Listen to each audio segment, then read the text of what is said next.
zamanda biznes imicimizə ledi ziyan biraz verir. dəmir olmalıdır. Bəli. Mütləq. Biraz yox, hətta belə yaxşı. Dəmirsən, Yaxşı dəmirliyindən öyrənir. Şafandı təcrübəsini eşidək. Mən deməzdim ki, dəmirəm, amma misal üçün komandada mən onu başa düşdüm ki, fərqi yoxdur, balaca komandadır, yoxsa böyük komandadır. 3 nəfəri idarə etməyi bacarırsansa, 300-ü də idarə edəcəksən, 3000-i də idarə edəcəksən.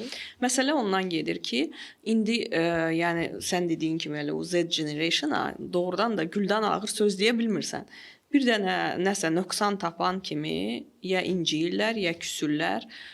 Burada da əgər korporativ mühitdəsənsə, bunu müxtəlif yollarla həllini tapırsan, ən azından başqa bir instansiya var, yəni HR var və s. onlara məlumat verirsən ki, bu adam belədir, tutalım ki.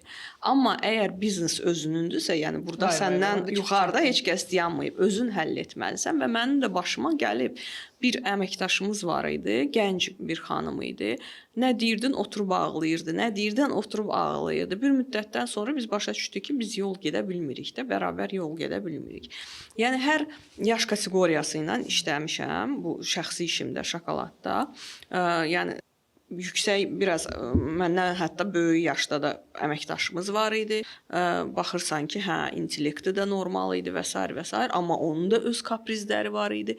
Yəni burada artıq mən təkcə o menecmenti yox, psixologiyanı da gərək yaxşı bilim ki, bu insana necə yol tapa bilərəm, bunu necə idarə edib istədiyim nəticəni ala bilərəm ondan. O insan fərqlidir, onu necə idarə edeyim. Burada biraz o ingiliscə deyəcəm flexible olmaq lazımdır. O da rəhbər olaraq sən flexible olmalısan ki, istədiyin nəticəni ondan almaq üçün ona necə yol tapa bilərsən, beyninəmi, qəlbinəmi, amma yumuşaqlıqla yox, bir mənalı olaraq. Yumuşaq oldunsa heç kəs işi icra eləməyəcək, məsuliyyətsizlik baş alıb gedəcək və nəticə etibarı ilə, misal üçün biznesdəsə istənilən əməkdaş o biznesi çökdürə bilər.